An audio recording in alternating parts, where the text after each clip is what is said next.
All right, what's up, everyone? We're back for another Ekkolápto Polymath Salon. This time, we're highlighting a very special speaker, Dugan Hammock from the Wolfram Institute, as he talks about visualizing 4D geometries and some other pretty interesting stuff. I actually think this is going to be a very fun presentation because I just saw that he's going to actually have a bit of animation on these models, which will help people get the point a lot better than watching, a static image. But yeah, let's just get straight into it. Dugan, take the mic. All right, thank you, Eddie. So I'll be talking today about four-dimensional geometries.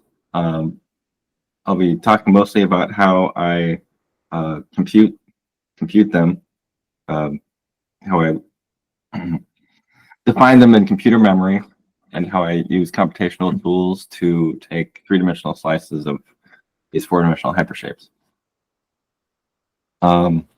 So the first technique involves solving a complex polytope problem. That is, given a set of vertices in some dimensional space, figure out what the convex polytope of that vertex set is.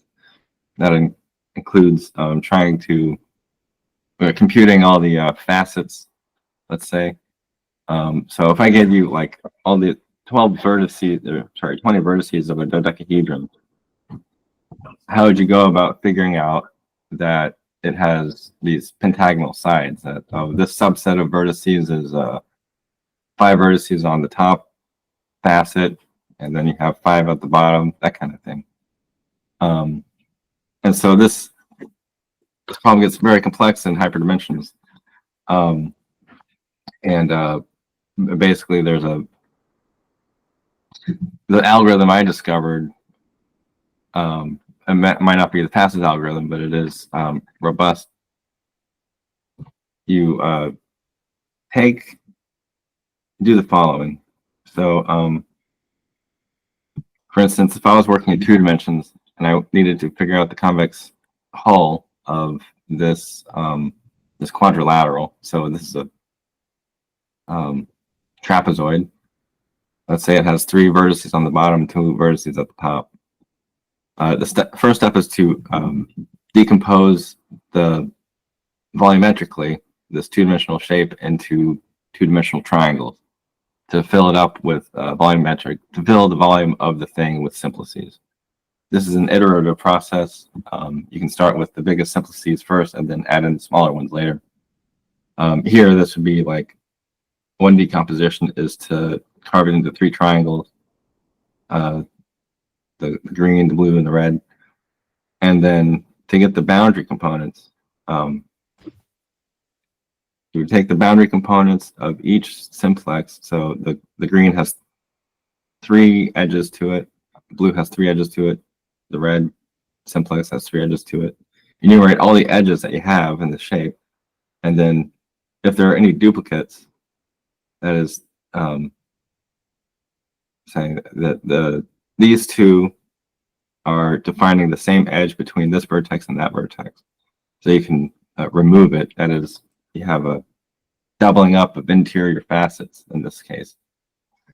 Same thing over here. If you get rid of these 2 because they're doubled up, the remaining facets are defining the exterior boundary of the convex hull. The next thing to do after that would be to recognize that, let's say, these 2 edges here are collinear, coplanar with each other.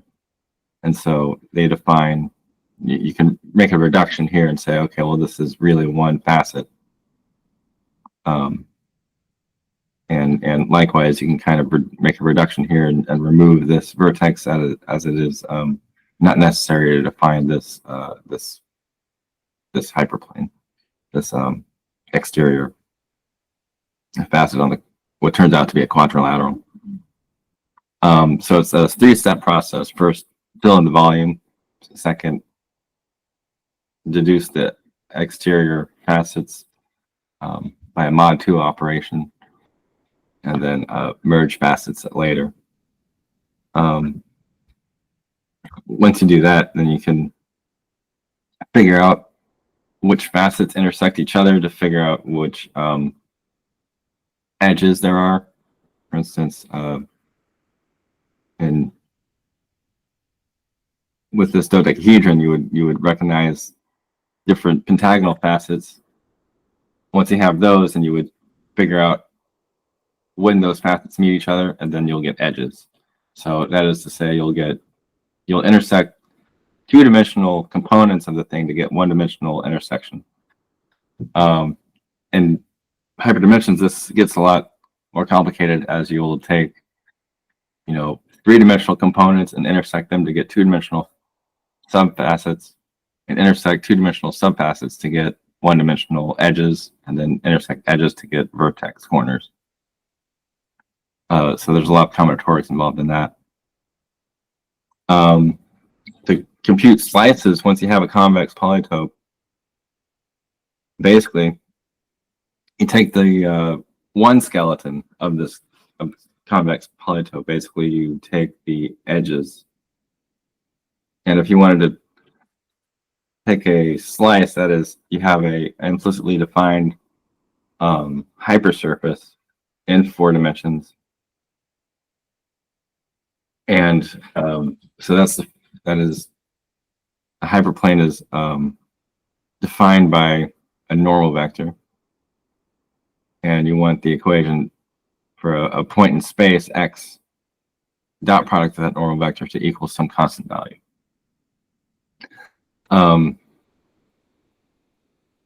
You can, for each edge of the hypershape that you want sliced, the hyperplane will intersect that edge somewhere in between its edge points. And you can do linear interpolation, because the x dot normal functional is a linear operation on space. So you can get a direct interpolation on where the intersection of a line segment is with the hyperplane. Once you have all those points, you then run the convex hull operation again on that subset, and you get a hyperplanar slice of your convex polytope.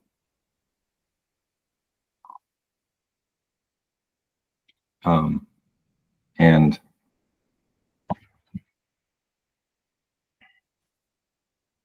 this is a demonstration of taking a planar slice of a dodecahedron, where the normal vector is running through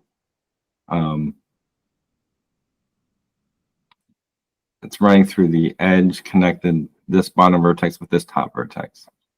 So it's perpendicular to a diagonal on the shape. And a fun fact is that you can split a dodecahedron in half to get a perfect hexagon at the intersection point.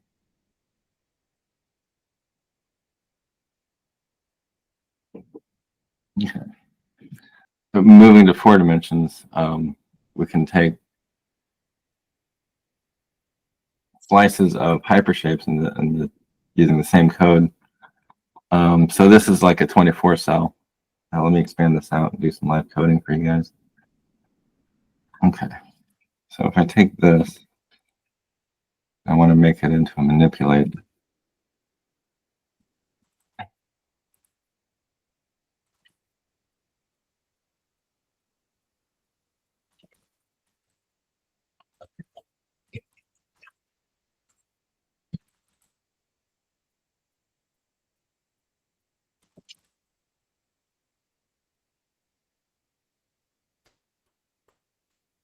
So here we have, we're slicing a 24 cell from a bottom edge to an equatorial, like hexagonal prism, and then it goes to an edge again.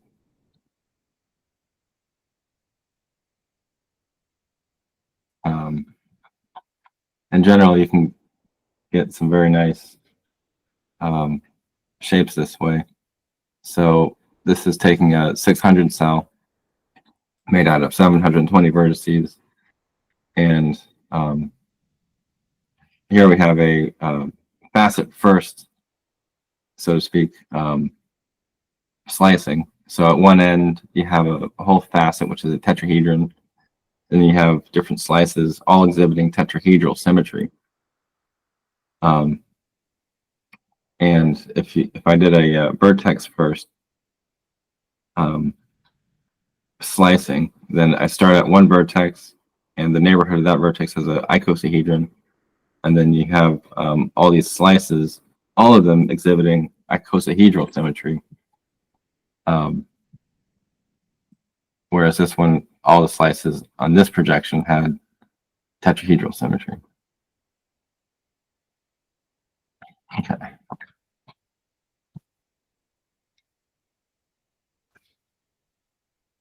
So this is good for shapes that are polygonal or polytopial and always convex. So it's a limiting case.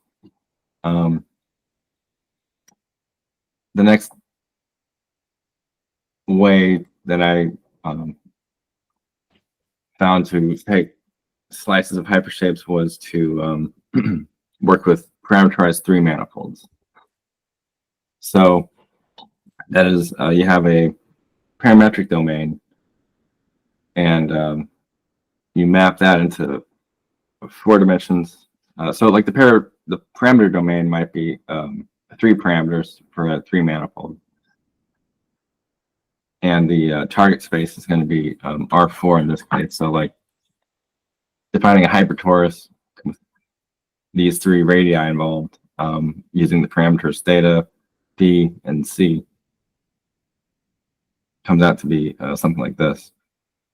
This is pretty simple for what this is. In general, these things are going to be a lot more complicated. So, for instance, this is a parameterization of a sphere, and this is a hypersphere, excuse me. And this is a parameterization of a slightly different shape. That is, it's kind of like a hypersphere, but has a hollow inside. And these are the slices of that. A hypertorus is parameterized like this. So these are rotation matrices acting on vectors. And you can see that you get different shapes depending on what direction you're orienting your slice plane. That is, on an oblique setting, you can get like equatorial slices that have a different characteristic. Like here, the equatorial slice is 2 disjoint toruses, while here the equatorial slice is sort of a genus 3 torus with some oblong voids here and a spherical void in the center.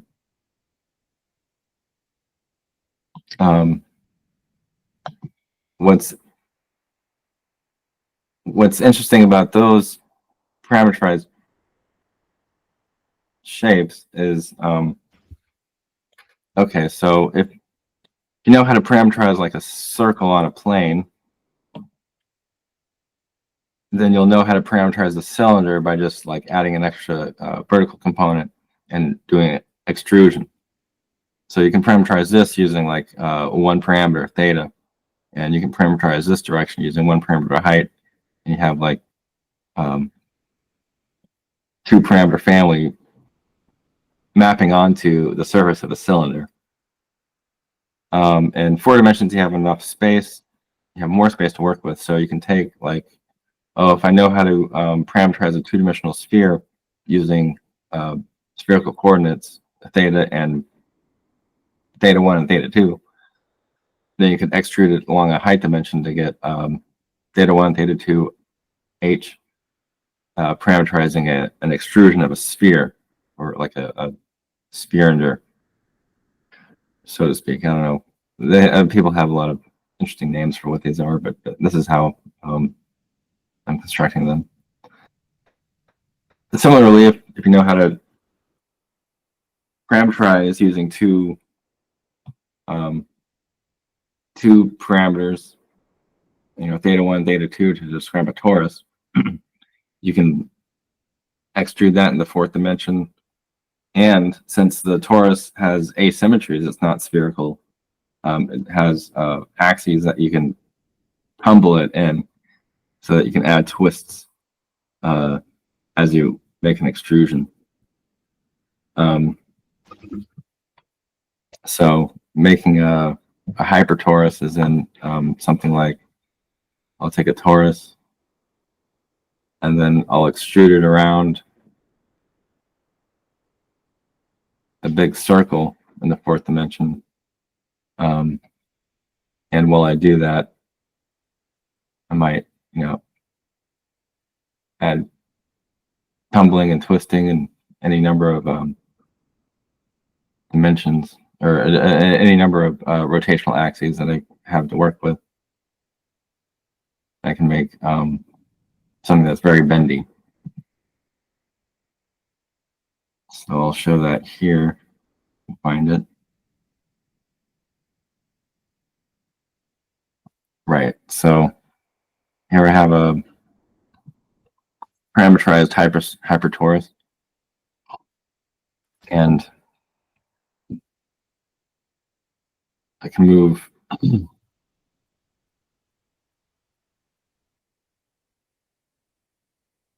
I can intersect it with a three-dimensional hyperplane and get these red shapes out. Here in this visualization, it helps to know where the voids are and where the exterior is. So that's to say that this is a volume. This is an outline of a hypervolume that encloses the shape, and insofar as there are so insofar as you're extruding a shape that has a hole in it, you can kind of imagine that that hole, that void, kind of is extruded as well, and you have a whole like volume where the shape is not located. The hole makes an extrusion of a void essentially, and that's what this inner circle is depicting. And so when I move the hypershape, you can kind of get a sense that all the slices are avoiding this this feature.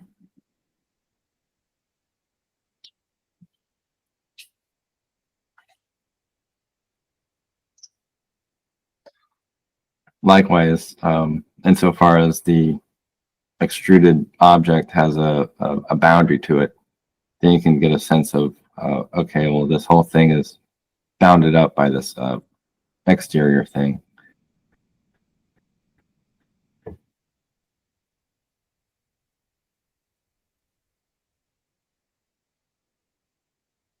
Now, if I add twists to this, that is, as I pull this torus around, it's being tumbled. And that affects the overall shape of the thing. So watching slices of this has a lot more different characteristic.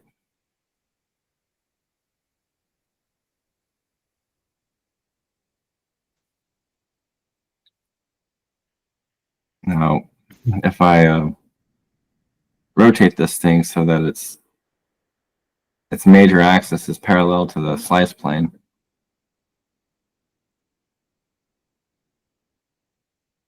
we can get interesting topologies in the equatorial slice, especially depending on how many times I add rotations to it.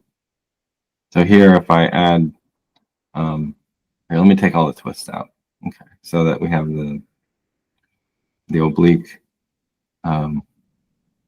slicing the hypertorus in this way. So it's on the bottom, it starts out as like a blob, a spheroid, and then that hits a critical point. The sphere bends up to a closed torus with one hole in it. And then that torus gets another hole punched into it. And that hole closes up. Now there's two disconnected toroidal components. And on the top half, it's a symmetric story in reverse. So it's you can understand the shape of a hypershape by understanding parallel slices of it. Adding twists to this, adding one full twist changes the equatorial slice to having two toroidal components linked now. Adding 1.5 twists, we get a trefoil knot as the equatorial slice.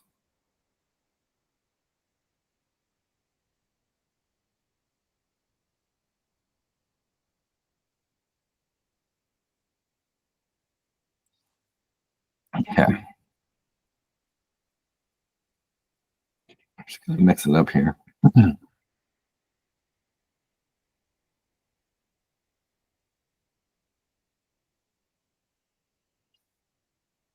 I really enjoy these shapes in that they have a sort of, they just look a lot different. I want to get these printed out sometime. Okay, so that's fun.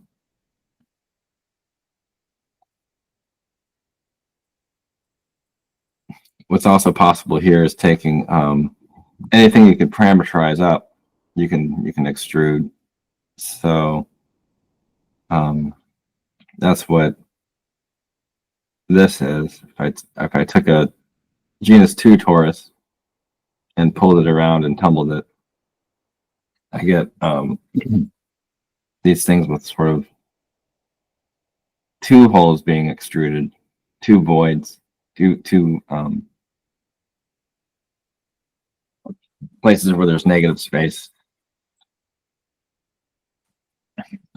As for this one, I forget exactly how I did this one, but you get the picture that there's a lot of design space to be explored here.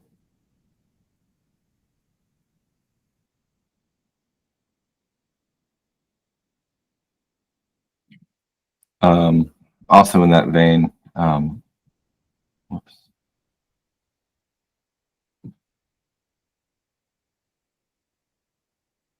You can, in certain cases, you can mess with the radii of the parameterization and get different hypershapes. So this is slicing a hypersphere. Each slice is a spheroid. And from left to right, you get on one end you have a point, and then a small sphere, a big sphere, a smaller sphere, and then a point again. So that's the story of a hypersphere. Changing the parameterization here, we have altered it so that this is essentially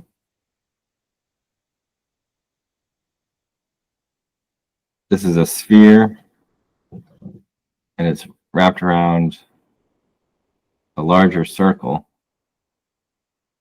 and just sort of extruded like that. So you have this sort of toroidal,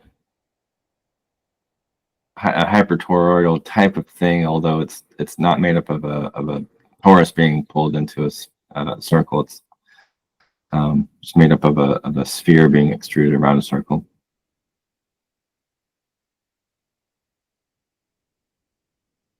And again, the story here is a spheroid on one end, and there's a void in the center of the shape, such that at the equatorial slice, it's two disconnected spheres, and then on the left side, they reconnect.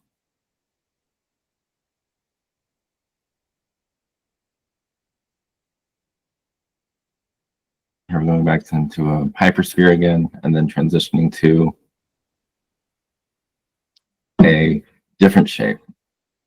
So here it's a spheroid on one end, a torus in the center, and then a spheroid on the left, with a spherical hole in the middle.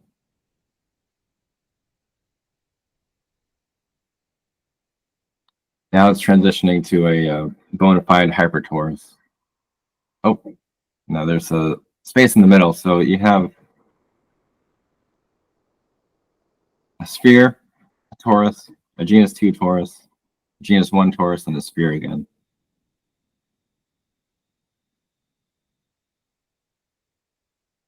Now I change the parameterization so as to reinstantiate the very big void in the center of the hypershape.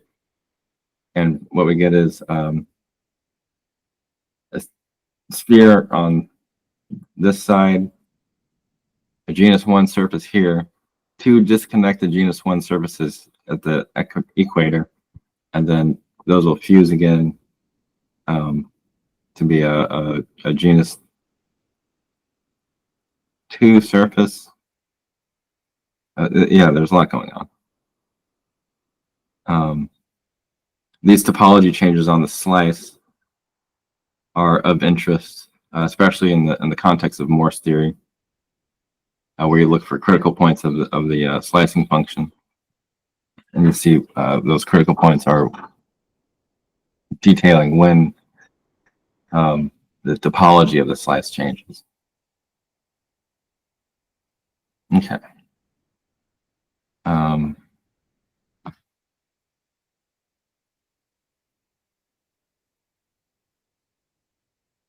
So that's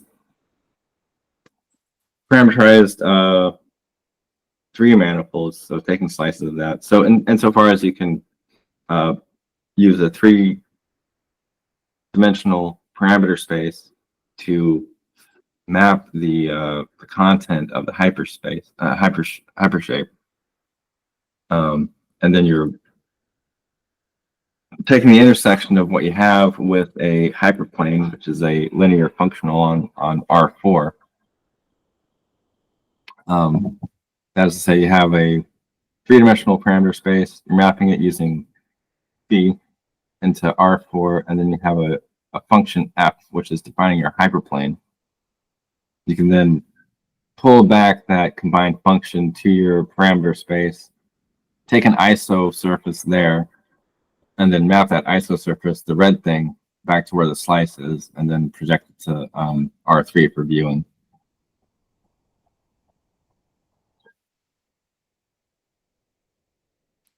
Now I'm going to talk about implicit surfaces. So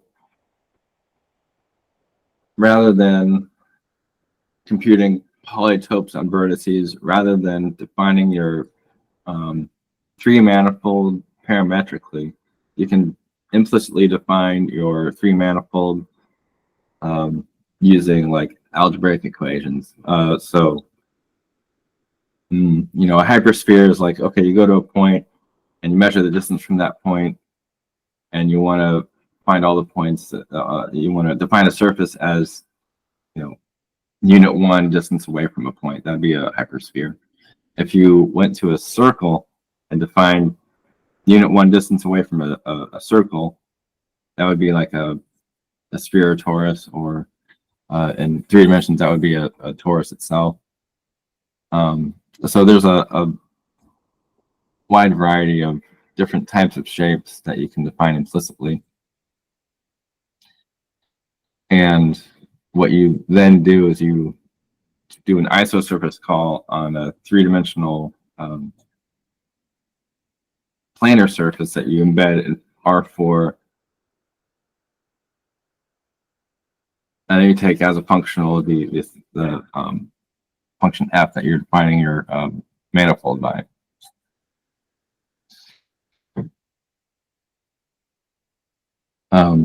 One thing that this lends to is, well, how are you defining your manifold?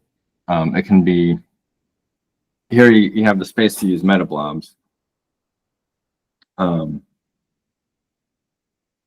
is, you can sort of say, okay, well, I want a little piece here next to a little piece here. And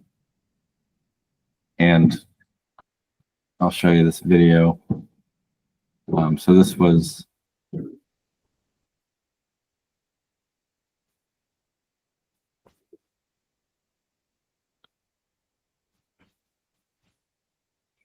in an illustration in a paper by Thurston, where he outlined a sketch of a hypershape graphically.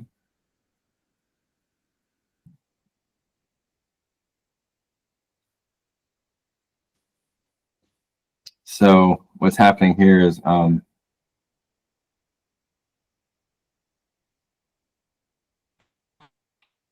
there. So at the bottom, he has a torus, and then that splits into two disconnected tori. And then over on this part, there's sort of, so he's also mapping out where the voids are, where the holes of the torus are. So that's kind of where I got inspiration for doing this sort of setup, where there's a void that's implicitly sketched out next to a sketch of something that's bounding. So he sketched out the outer boundary and the internal voids, and he has several slices showing the internal structure of the hypershape. And so he plots out some of the story of how the slicing happens. So here the torus gets pinched here and becomes like a spheroid that's C-shaped. And then that spheroid turns into a sphere here. And it somehow gets conjunctioned up with whatever's going on here, which is on this side, there's a torus. And then that torus goes into a two-hole torus as that void bifurcates. And so what I did was I took this sketch and I stenciled it for its boundary components. And I also stenciled, plotted by hand over the rotoscope the thing, basically, and figured out where the voids are supposed to be. And it was able to map out the thing. So basically I used a bunch of meta blobs and said, okay, these blobs here, I stenciled out a bunch of blobs for positive space, and then I stenciled out a bunch of blobs poking into the thing and taking away material. And it's just quite a delight to manifest this thing in computer memory. So here are all the slices that are outlined in the figure. We have a torus here, the void is exiting the material here. You get a pinch point here, and then you get a spherical blob here. And then this this void gets bifurcated.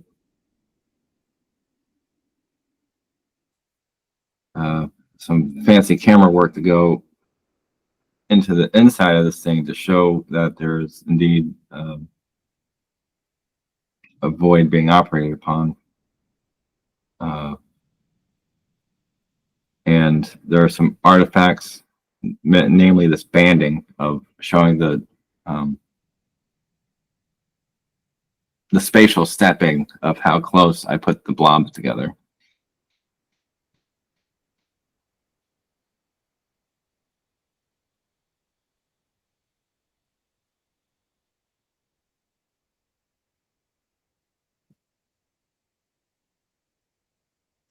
So I then started showing slices that aren't in the figure as a tour de force of saying, okay, I defined this this shape, and I could slice it up any way I want, along any direction.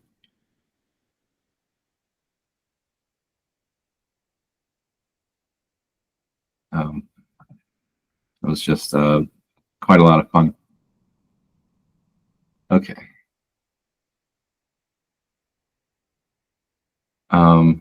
Another thing that's fun to do is look at to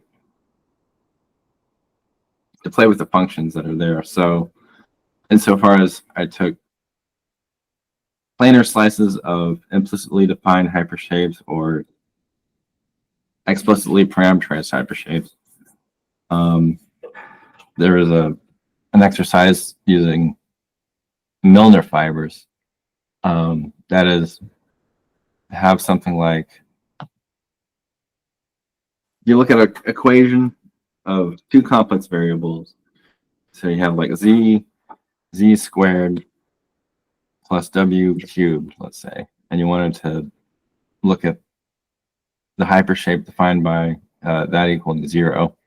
So this is a 3-manifold in R4, and you want it, the program is to go to a singularity of that function and go out a certain radius, unit radius, and intersect this hypersphere with intersect the manifold with a hypersphere, and that intersection is going to be a 2-dimensional manifold embedded in R3, and then we stereographically project it to I'm sorry, in the hypersphere S3, and we project that surface to R2 to kind of look at it. And there are a lot of really interesting things to do there. So, for instance, using the function z cubed plus w cubed, take that level set, intersect it with the hypersphere, and you get something like this. Here, this is like a Baromean ring situation where there are 3 linked circles, and as there's a surface which has that as its boundary.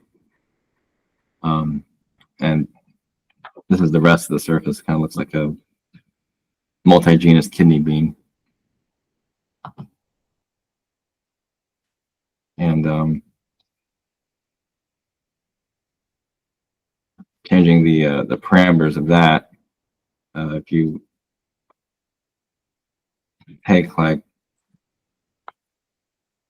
z cubed plus w squared, you can get a trefoil knot as a boundary component of the thing. And then if you multiply that by something else like w, and then making that multiplication will add in a separate ring to that as a boundary component. So you have, like, on the one hand, you have a trefoil knot coming in from z cubed plus w squared, and then a single ring in the perpendicular to the w direction.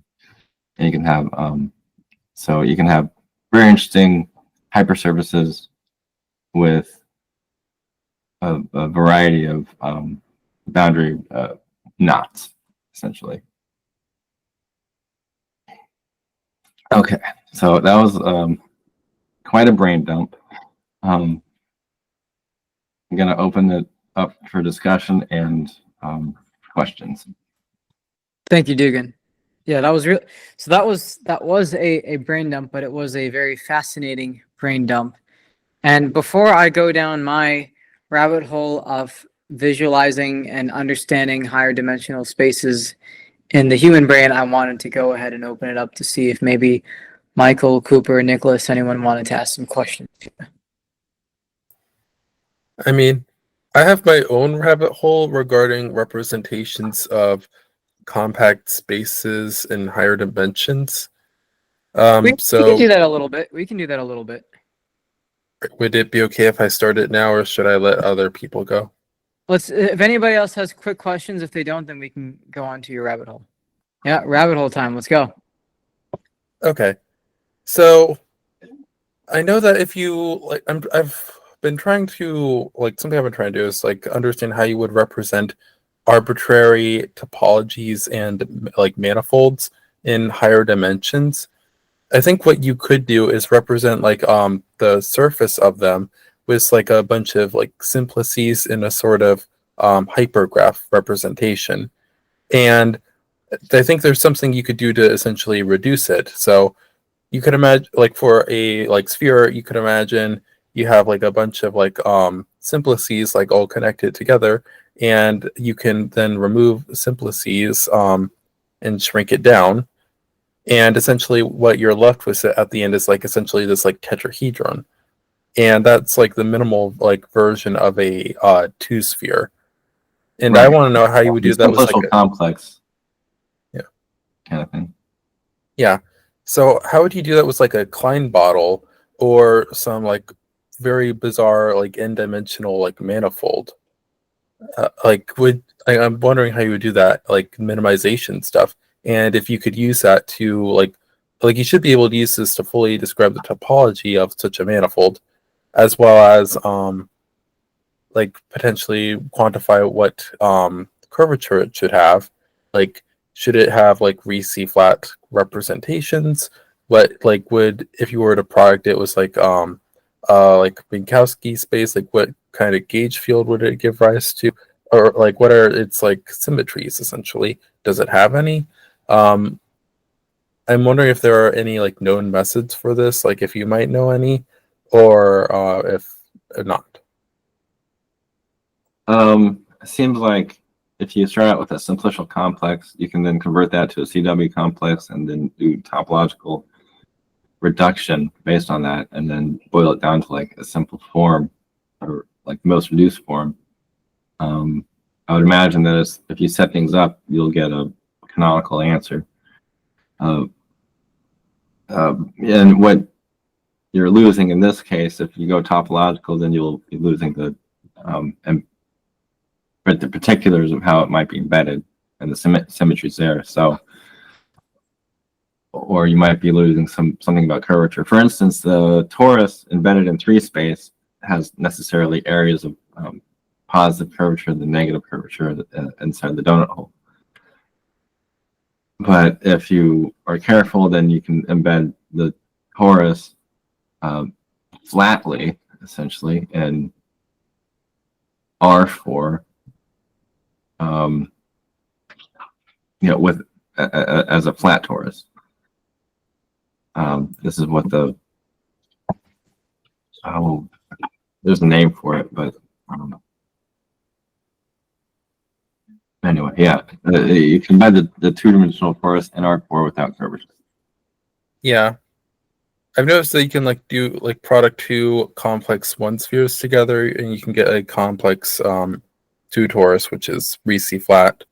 Yeah. So yeah, right. Clifford torus. That's what it is. Clifford torus. So I've been like, I would like to enumerate like all possible like topologies essentially, and like what their like curvatures are, and like what like symmetry groups that they would have. So that's something I'm like very interested in. I'm kind of repeating myself. I'll stop. Good. No, you're good. Nicholas, any questions before I hop in? My only thing was I was thinking about just any way to do it in even higher dimensions than this, really. Yeah, so that's possible. So the convex polytope stuff is arbitrary dimension. For instance,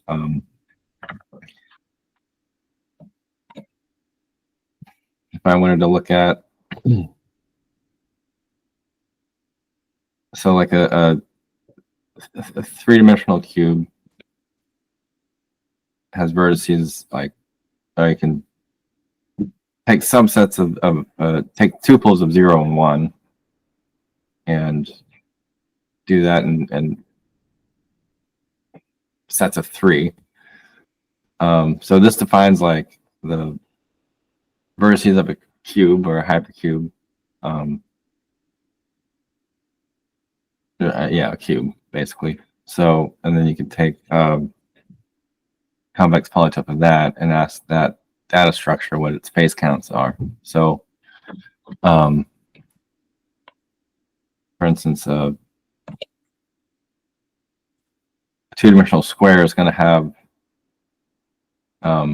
4 vertices, 4 edges. There's 4 things of, and each thing has, this is the vertex count of this face class. So the one-dimensional faces of a square are going to be edges. Each edge has 2 vertices in it, and there are 4 edges. And then there's one two-dimensional face of 4 vertices. For a three-dimensional cube, you have 8 vertices, 12 edges, and 6 squares. In 4 dimensions, you have 16 vertices, 32 edges, 24 squares, and 8 cubes. And you can keep going like this. So in 5 dimensions, you have 32 vertices, 80 edges, 80 squares, 40 cubes, and 10 hypercubes. 10 4-dimensional cubes, making the 4-dimensional facets of a 5-dimensional cube. And the combinatorics, it starts exploding. There are sort of, you get like a bell curve distribution of vertices on a low number of vertices and a low number of facets, and in between you have a lot of intermediary subfacets of various sizes. So here you have 240 squares and 160 cubes and 60 4-dimensional cubes and 32 5-dimensional cubes as facets. So yeah, and if I did a random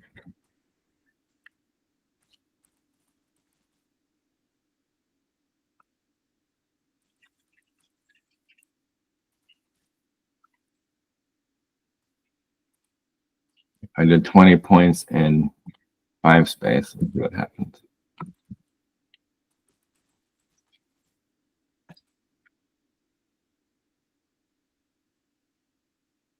All kinds of stuff. 91 triangles, 10 squares, 42 tetrahedrons, and like 8 octahedrons, stuff like that. So yeah, these things are amenable to looking at dimensions higher than 4, at least for complex polytopes. For parameterized manifolds, that's possible. So for stuff like this, it's a matter of how many parameters that you need to describe the shape will dictate the dimensionality of the shape, and then you're embedding it in some larger embedding space. So it's what allowed for taking slices for 3 manifolds is the fact that 3 manifold you can parameterize using a 3-dimensional parametric domain, and you can carve that 3-dimensional parametric domain into cubes, and you can do marching cubes algorithm on that parameter domain. And if you wanted to parameterize a 4-dimensional manifold in 5-dimensional space, for instance, then you would have a 4-dimensional parameter domain, and you would need to implement a marching hypercubes algorithm on that. And those algorithms are quite possible. They're a little complicated, and it's just engineering work to make that happen. But there's a clear path for doing that.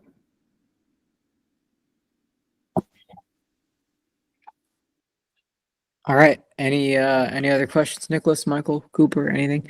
Cooper has one comment that I'm going to get to in a second, but I just want to hear if there's anything else. Okay.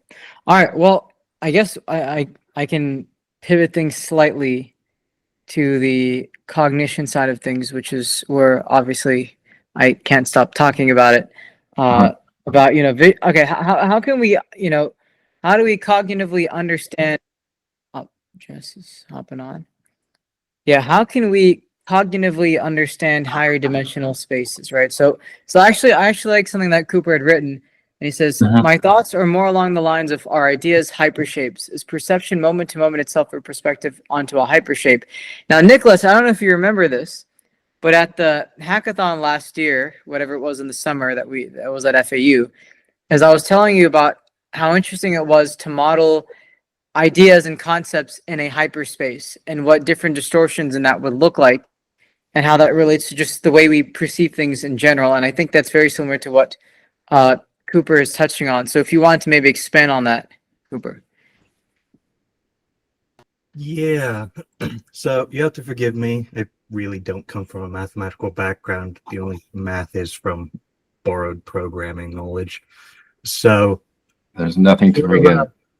Sort of a mixed bag here, but very much like what Addy was saying, is how do we quantize the shape of a thought or an idea? Like, how do we find its bounds? How do we find out where our perspective is of that idea at any moment? With your mapping out that you started out with, how can we do that conceptually? You know, is it by asking questions? How do we ask different shaped questions? Does it change based on the questions we ask? Are different people's conceptions of an idea the same? Or if you get to the edges, is it going to be different when you start poking at it? That's more of it. I have a lot more, but that's too long and short. Yeah, so I guess it depends on what type of concept you're mapping.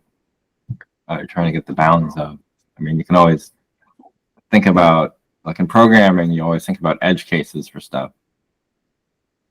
Or you have an algorithm and you want to know where the algorithm applies and where it doesn't, like where the holes are, where the voids are. But yeah, conceptually, there's a lot to be said for mapping things out in this way.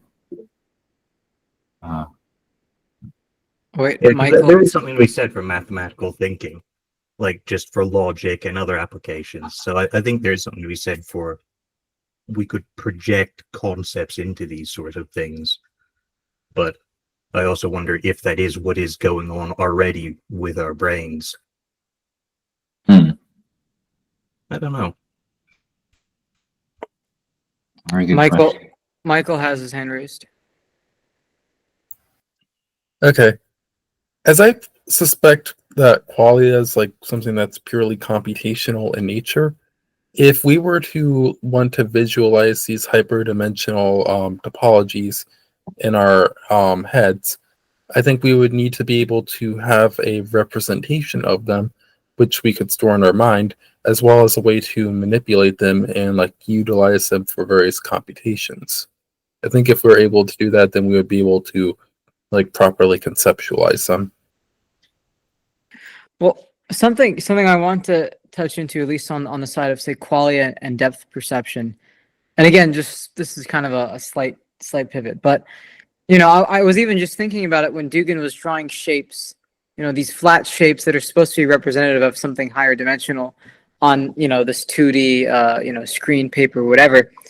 And I the thing that I think about a lot is like, how did depth perception cognitively evolve? Okay, we have our eyes a certain way, sure, but how did our mind actually have some type of selection or pressure or constraint to perceive things in a way? Because the thing is you can still think about this in higher dimensions without actually experiencing or seeing it.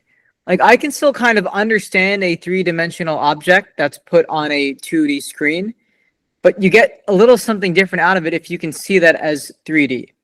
like the Necrocube illusion famously, which is also why that's the logo of Ekkolápto. But I'm wondering if anybody else has kind of experimented with their depth perception, or maybe had some, you know, depth perception issues or idiosyncrasies as they were growing up, or as a result of an injury or something like that. Because it's very interesting if you play with your depth perception, like you realize kind of how much like you're kind of draping over this idea of 3D onto the thing in front of you. Like it is kind of this quality. You can kind of feel the thing. Again, I don't even know if quality and consciousness are some of those words where I like them, but I try to be cautious with how I use them because they're used in so many different ways. But when I look at let's say a 2D drawing on a paper, right?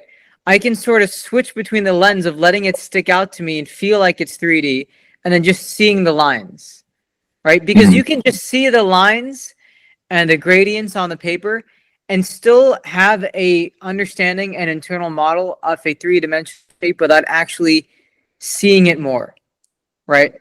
So right here, Dugan is demonstrating something here. Yeah, I don't know. I guess I'm drawing like an apple. And, Looks like a heart. Yeah, we love apples. There you go.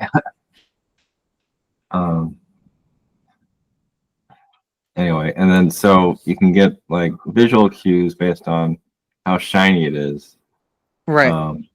Right. So, or you have, a depth perception, another eyeball there. But in any case, in your mind's eye, you have like a three-dimensional field of perception, and you're able to take this two-dimensional vision and have it mapped out to a full-figured three-dimensional apple object in your mind's eye. And so you're mapping color qualia to a three-dimensional volume, and vision is just one thing that you can map into this volume. This is what I think is happening in our visual cortex. And if you hear like a little so there's like a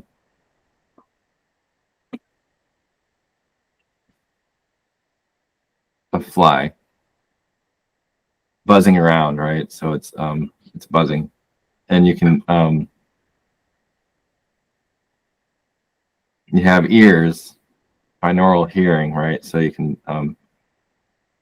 track where that buzzing sound is coming from, and you map the buzzing as a sound quality. When you close your eyes or you hear a sound, you can know what direction and how far away it was. And so you have, in your three-dimensional awareness, you have the quality of sound being put in one of these positions. Right. I think Cooper has her hand raised. Yeah. Yeah, I actually gave a talk recently on something very similar to this sort of concept, where it touched on it, of that sort of space where everything is projected into. And I think conceptual stuff kind of ties in there too. It's just filtered from awareness somewhat. But like our mind's eye is separate, but we still are aware of it at the same time as vision. But they're both simultaneously there, in a sense. I mean, awareness and how fast we swap attention between the two and how distracted we get, that's different. But to Addie's question of, have you messed with depth perception? Yes, although not in the way most people may have. From neuroscience, there's a thing called sensory substitution. And you go addition, expansion, all that sort of stuff. I've been kind of playing with hardware for that, and I wore a device for a year that had a 8x8 array of distance sensing pixels on it that basically coned out. and I would feed that into vibrational feedback on my wrist, so I'd get a full kind of like, well, not full 180, more like 190-ish behind me. But as moving about, it would alter my sense of depth, especially when I had it in front of me.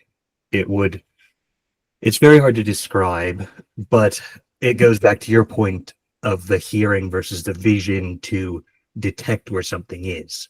It is an extra feed of information into this, what I'm calling a perceptual manifold, kind of sort of, I think Helmholtz did something like that, kind of similar, but along those same more philosophical lines, which I'm not a philosopher. But it's this sort of manifold moment to moment that we have built up of these different perspectives of information streams in. Mm-hmm. So there's this haptic device, right? So you had like LiDAR sensors feeding to a haptic device. Yeah. Here, I got a little video of it that I can share here. Please go ahead. It's just, well, the screen feedback of it, so you can kind of see like the shape of it moving, and it varies in intensity based on. You want to mute it. I think there's audio there. I don't know where it's from, but you can see it'll vary in intensity on that screen once I actually connect to it. This is just a clip I had. I don't have this version anymore around, but this is the sensor output. You just kind of see that shape where it varies in intensity. Yeah. And we can quantize that and translate that over to haptics, and then we can gain a new perspective into depth perception, sort of tweak that. There's a finger pointing, and you get like the ring donut thing. Like you can kind of feel the outlines. Yeah. But it's more than just the outline, because it has conveyed contextual information for how far away something is. Right. And this is this looking behind you? So you're having like a haptic. Yeah, it's basically, it's on my wrist and it faces rearwards. I see. But that's a side subject of more to backing up what you're saying of there is this sort of space where you can project these things into and build different routes to it, because obviously depth perception for a blind person is going to be different than a sighted person, because they're going to build it off of the audio cues and their movement through space rather than their bifocal vision adding to that mix. And so again, this is, you have a camera mounted, so it looks behind you, and then you have this haptic on your wrist. No, the sensors on the wrist as well. It's all in one wristband. So you're looking with like your hand, like. Yeah, kind of like an antenna. Like I found myself kind of moving around like an antenna too on an hand would have. But Okay, yeah. No, and were you able to get a visceral sense of where things were? Yeah. I've actually moved on to not using a depth one versus thermal, but I still regularly, daily wear these sorts of devices because it augments that. Oh, I actually wanted to hop in for a moment then, Cooper. Have you seen any like far transfer effects from using these things, like other things that it's kind of affecting besides that you're specifically going for or targeting? Well, I was kind of targeting changing how we cognize too, because it gives us the ability to take different perspectives onto ideas. In the same way we think about solving a problem visually, are we looking at a certain perspective onto that idea space, right, hyper object or hyper shape? And can we gain different perspectives onto these, or ways to abstract about them via different ways of cognizing patterns? That kind of reminds me of something I wanted to say earlier about, like, if I'm thinking about drawing or painting something or whatever, if I'm putting something in let's say a 2D medium, right? Like if it's a drawing or whatever, is that I kind of I turn off my depth perception. Like if there's some object that I want to replicate in front of me, I'll kind of turn that. Well, obviously not with my eyes, with my with my brain. Is I'll kind of turn off that depth perception, see things more flat, and then it becomes a bit easier to directly translate that over onto the piece of paper because they're just much closer to each other. All right, so like one of the things you can try actually is, like let's just say you're walking, in in a park or in a dining hall or whatever it is, right? And you'll notice that if there's objects that are very far away that appear more flat, you're going to get that similar effect. But then even for things closer up, because you're kind of training the depth to go away. And so it becomes basically what I mean to say is that it's much easier. Like if you were to just stick a paper in front of like a clear paper in front of your eyes, like it's much easier to project that image onto a paper when you're drawing if you try to practice doing that. Like you just literally, like whenever I would think of this, is I would think about, all right, I'm thinking of the world through the lens of a piece of paper visually. And then suddenly like the colors will change, right? Because it's, a lot of times when we experience colors, we're seeing these relative things and not the actual specific, color that you'd paint on or something. Which there's also an optical illusion for that. I forget what that one is called.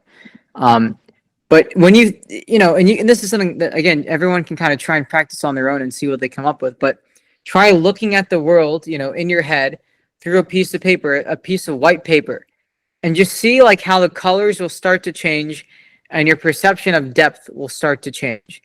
And yeah, that becomes much easier then to kind of translate that over if you're drawing or painting onto that piece of paper or whatever, because it's flat. But then now if I'm thinking of modeling something like on a CAD software, now all of a sudden I switch over into thinking about things with more dimension again, because then you really want to get a feel for the whole object in this way it's being represented in a higher space. But the crazy thing is, though, is that you can still manipulate the object well and think about the object well, even if you're only thinking about it in 2D. You're just doing it in a different way. So it's interesting that even with whatever restrictions you put in place, you can still get a similar end result, depending on the path that you take, right? Which goes again into my whole thing about information, about like, it's not necessarily the path, it's more about the goal. Like I think in a previous salon, I gave an example of like, for a, let's say an agential system, even though I think that's being overused now, but I'll say it, an agential system, let's say you're right-handed, and your right hand gets hurt and injured, and you still need to fulfill this purpose or goal or this deficit of writing something, well, if your body can't re-heal and reuse the right hand, well, it's going to maybe find another path. It's going to almost evolve and grow and find another path to adapt to that obstacle. And maybe you'll repurpose your left hand to write with it, or maybe you'll use some other limb, or you'll find some other tool that you can reuse to fulfill that purpose. But that's sort of this idea of that your, inherent information is the different approaches you're taking to understand the information and reach the goal. I hope that's clicking in some way. So it's about adapting a two-dimensional perceptual field. And yes, is that you can still interact quite well with a three-dimensional object, and you can still, but you can interact well with a three-dimensional object by still seeing it in 2D, which now if you think about this, we can understand and model and manipulate 4D and 5D things, and we're only seeing in 2D or 3D as humans. Right. It's the same thing. Yeah, so it's dimensions too. Sorry, go ahead. Go ahead. Go ahead, Cooper. I was going to say, similar to what you're saying, not just perspectives onto the world, I think onto thoughts too may have that. Like if we think about something with an inner monologue versus visually, are we doing it in different dimensionalities? Right. So to speak? Like we can take different routes to think about the abstract information. Right. By taking those perspectives. No, well, actually, Dugan, you want to say something? Yeah, so like my thinking is always very visual. Even if I'm thinking like components of a story, it's like usually a web of relationships being modeled. Like, a person, goes to a beach. There's like a little graph of this concept and that concept, and I see the graph in my head, let's say.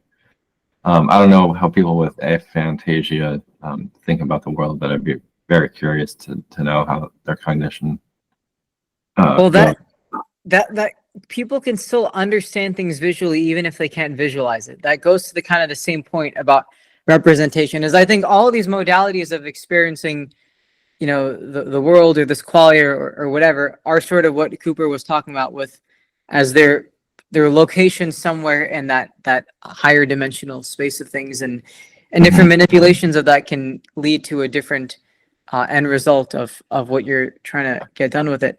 Like you know, like, and I realize this because I've tried to practice different ways of visualizing things, because there's sort of, I guess, a natural kind of you know, natural for lack of a better term, but the natural kind of hyper fantasia that I may have had, and then I also had like there's a difference in how I visualize things when I think about them or when I see them visually.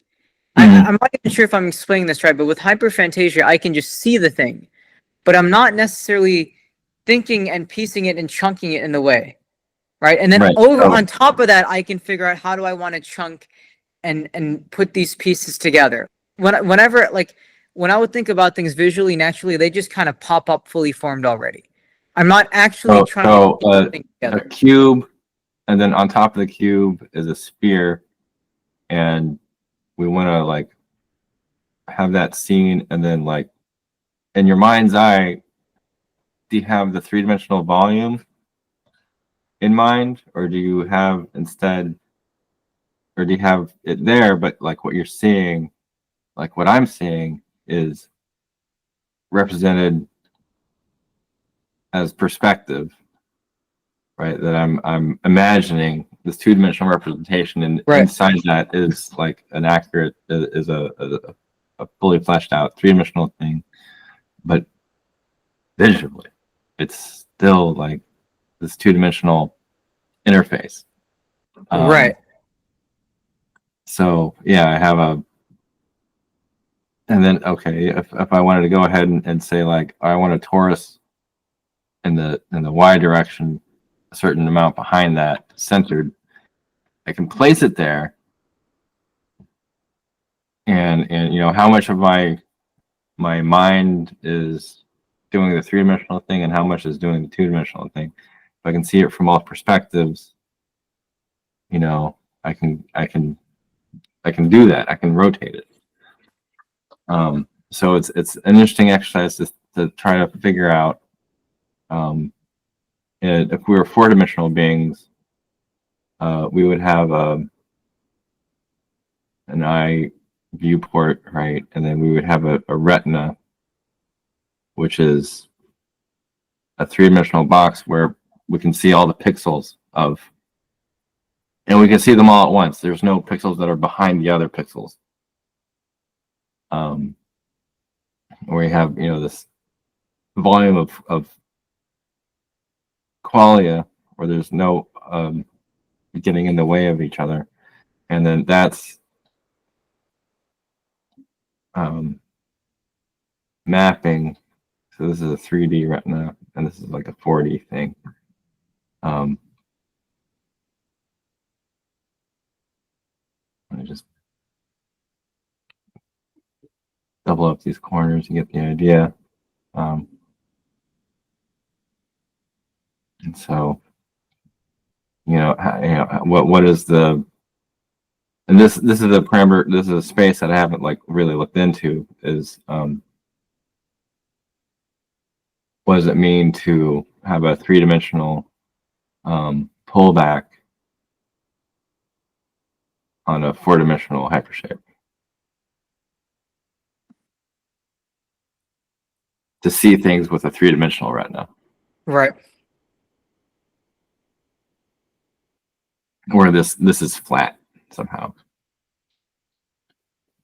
Well, even our perception of what we consider flat is kind of subjective and observer dependent, which is kind of to your point about this, right? And so, I mean, yeah, I get, you know, if you're, in a sense, you could say 3D would be analogous to flat if you're a higher dimensional, whatever, perceiver of things. And then you could say that from our perspective, these things are higher dimensional because our reference point is flatter or whatever in our own minds. But tying into what Cooper was saying about, you know, this whole thing about how that's sort of a conceptual space is, if at the end of the day, these are all, you know, limited perspectives and lenses in a sense, right?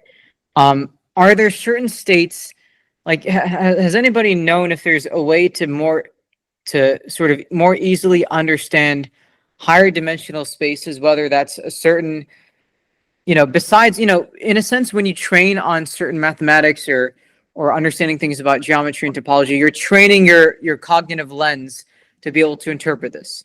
But are there other things that you can do that you don't have to train on those things to still get a similar idea and experience of these higher dimensional shapes and spaces? Because I've heard people talk about this with like dreams and hypnagogic states and psychedelics, because that gets thrown into every conversation about this stuff. But I think there might be something there, though, right? And I think even in one of the last ones I brought up that, like, I never really understood trap music until I tried lean, and there's certain like songs or pieces of art or movies or whatever that you get it in a much different way if you've been through the experience, which is training your lens in a sense, or you're on some substance, or you have some certain set. Like, I feel like some ideas are easier for me to tackle when I'm a little bit more sleepy, right?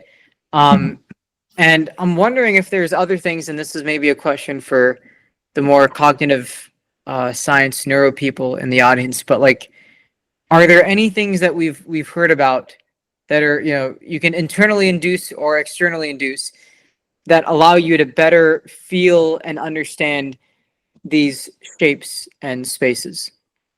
And the reason I asked for this is it would be very interesting about what that would mean for other forms of cognition, whether it's AI or other organisms, and the way they may experience these things. I mean, maybe for all we know, other animals have a better time, visually feeling this than, say, us. I don't know if that's true, but just to throw a wrench into there. Right. It'd be interesting to know, for instance, how deep sea creatures who move around three-dimensionally as a primary function and without visual qualia. Exactly. How they perceive spatial dimensions, because there it's like they're not bound up by this two-dimensional retina. They're operating in the space of 3 dimensions, placing objects and getting representation that way. And We do so they might find people as is, too. Come again? I mean, we have blind people. We have people without retinas that work and do operate in 3D space. right. But it is right. interesting. How do they do that? How does that represent? And that goes back to my question of how do we quantize these different aspects? Right. So it's my understanding that blind people who are born blind, still have a very active visual cortex at the back of their brain. And what I believe is happening is that the visual cortex is responsible for arranging things in a three-dimensional perceptual field. And it's multimodal. It's not just color qualia, which is being mapped to this three-dimensional holodeck, essentially. But, it's when you hear something, you have a audio qualia, which is mapped to the same box, to the same volume. And when you smell something, you get a sense of what direction and how far away it is. Dogs would be better at this than us, but Yeah. All right. I gotta interject now on the olfaction thing. Here we go. Is okay. So one of the things with the olfactory language and all that, right, is what is the language of depth perception? Because one of the things that I had brought up about this was that, like, if it sort of depends on your dominant primary sense for a lot of things about the way you'll model the world or whatever. At least it seems like that. And I like what Cooper said about, is the box inherently three-dimensional or only such because of limited signals otherwise? We'll get into that. But if you try to experience from other senses, you almost you get a very different idea of what depth and spatial dimension at least actually are. And then also I think about carrying over that lens to ideas, which is again a whole other thing we can talk about, maybe that's something we can even have a dedicated salon for. But like even like with smell, like this is gonna sound a little crazy, right? But what I would do a lot is with touch or smell or hearing or whatever, is I would be like, okay, what if I was like, if I only had sound to understand my space around me? And what I understood quickly is that you have to have a way to put out sound that reflects and hits on things around you.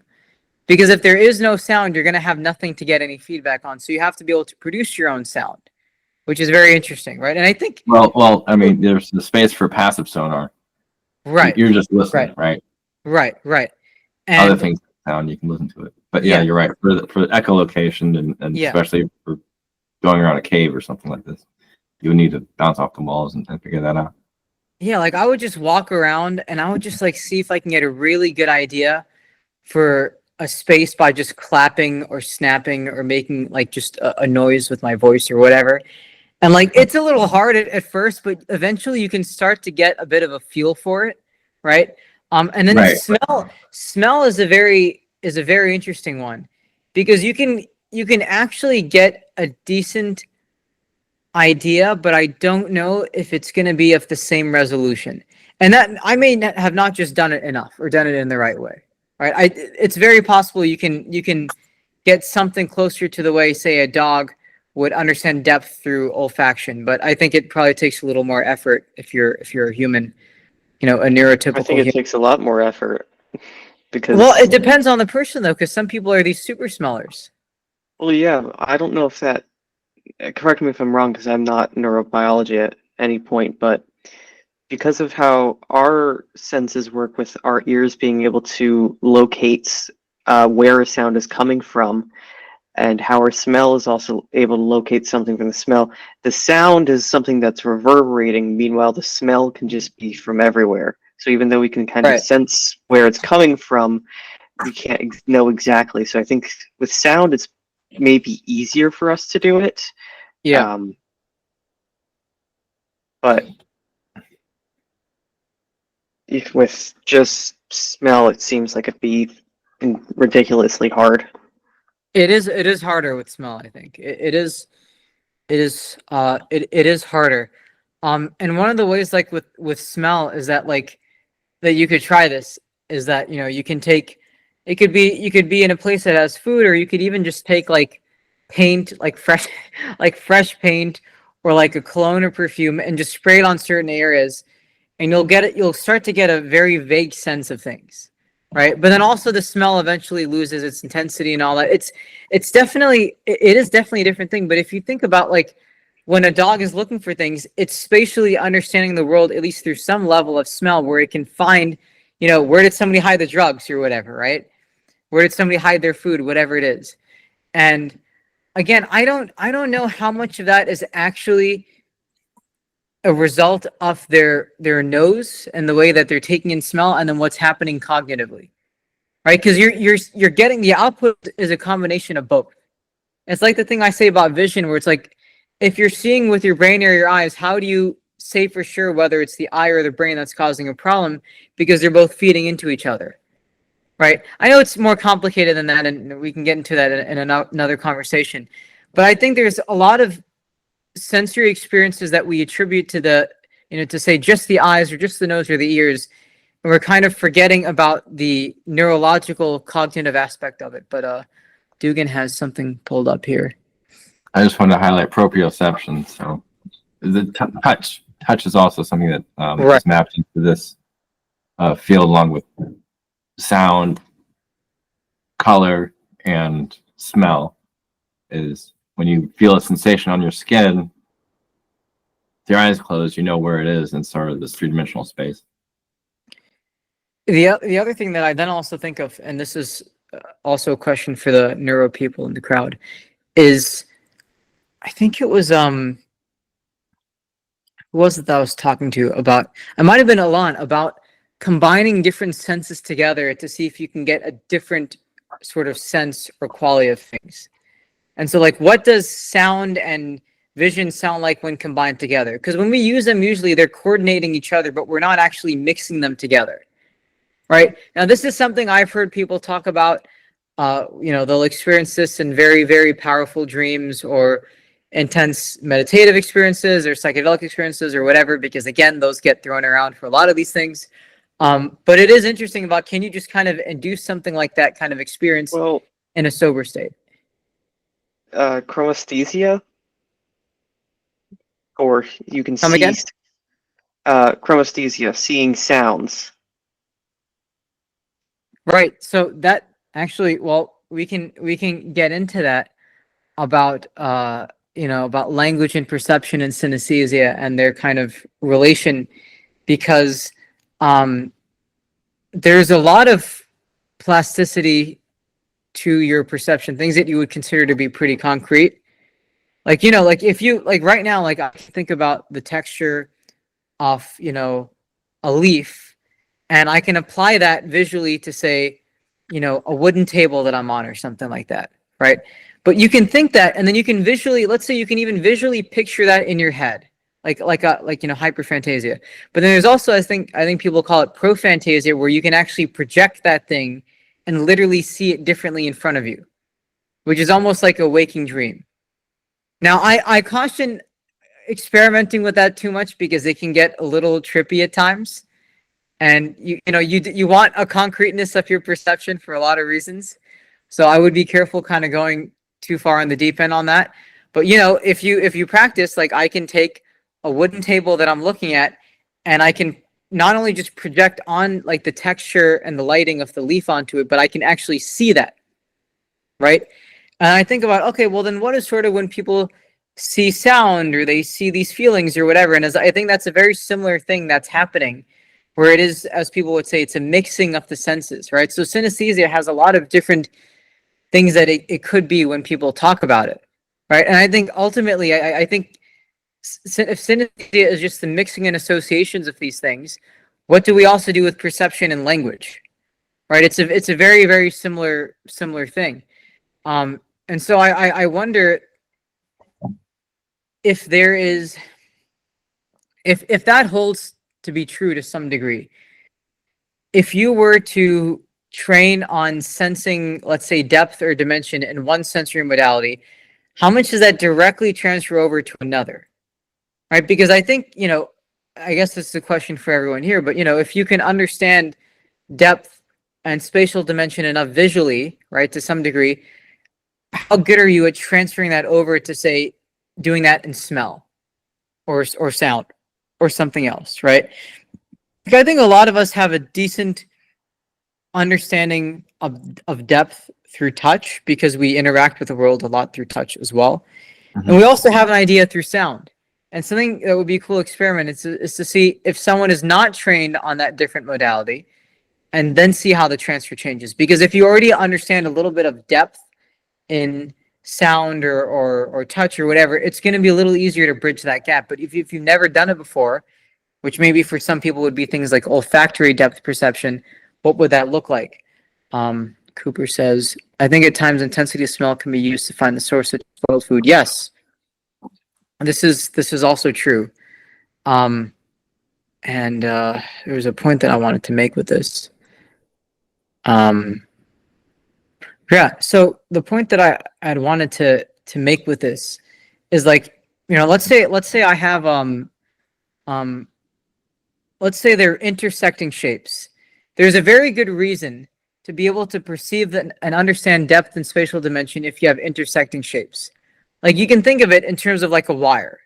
And something I always thought would be very fun to train is, can you look at a bunch of knots and wires all, garbled up together? And can you get good enough at feeling depth and spatial dimension that you can almost very immediately figure out the orientation of the knot, right? And this is something that you can just literally experiment with yourself. You can look at something in front of you, or you can even just find something on a computer. But something I used to experiment with a bit is I would take like a loose thread from a pant or a shirt or whatever, and I'd like garble it up, and I'd see, can I like train myself to understand the depth and spatial sense of that enough where I can figure out how that thing all tied together. And it's different than you're just like piecing it together one by one. But can you look at the whole thing and the thing just kind of presents to you, sort of like how when you look at a cube on a piece of paper, even though it's flat, the depth stands out to you. So can you do that with knots? And maybe people that understand, knot theory or something or topology have a better feel for that. I'm curious. Well, I had this other program. This is called Seifert View, for looking at Seifert surfaces, and it's okay. You have a certain knot that you're looking at. Let's look at the trefoil knot, and you can inlay the thing in different like orientations, and then thread a surface which has that knot as its boundary. And it's a good tool for that kind of line of reasoning. But are you sort of, I hope I'm able to convey this well, but are you seeing sort of like the idea I'm getting at, where even things like knots, the reason that you're trying to have a perception of depth is so that there's not that intersection, right? When you're seeing a cube on a 2D piece of paper in 3 dimensions or something, it's to keep those things from crossing over and intersecting. You're trying to separate it, right? Create a separation between them so that you can feel it as a different kind of object, right? Because if I turn off my depth perception and just look at this thing now in front of me, what I was getting at is that, if I look at that sort of shape on a screen, on a 2D medium, right, is that you want to be able to view it, have a lens in such a way, right, where you can see the detail that's missing. So when you're perceiving that depth and getting a feel for that, it's almost like you're inferring the missing information. Which again goes to my idea of how things actually, generate a new perspective or lens on things, right? Because to me, when I think about like the fact that when you have a number sequence and you're using the existing information to infer what the missing chunk is, right? Is I think that's the same thing when you're looking at an object like, a sort of a complex knot. Is there are these sort of gaps because you don't know how it all ties into each other. And in order to be able to perceive that gap, to make sense of the whole object, you have to be able to kind of see it differently, right? So what I'm saying is being able to see a 2-dimensional object in a 3D space, for instance, is being able to fill in a gap of information, because now you've gotten a different way of experiencing it, right? You can now interact with it somewhat differently. In some cases, maybe easier if you're seeing it in 3D versus in 2D, right? And then from like a survival sense, like, yeah, you want to be able to tell if this thing is closer to you, further away from you, whatever. If you don't have that, that's not going to be a fun time. Right? Is that, I want to sort of loosen and throw a wrench in our definition of what it means to perceive depth and spatial dimension. That's my point with this whole thing. Is that I don't think this is the only way to reach the goals that we're going after, but it is a way of doing it. I think you're pretty spot on there in that our perception is just kind of this intermixing, and we can shift what lenses we're using to access either ideas or perspectives, so to speak. Yeah, Do have an image for that, but it's not science or philosophy. It's just what I've been using to try to explain to other people that sort of concept.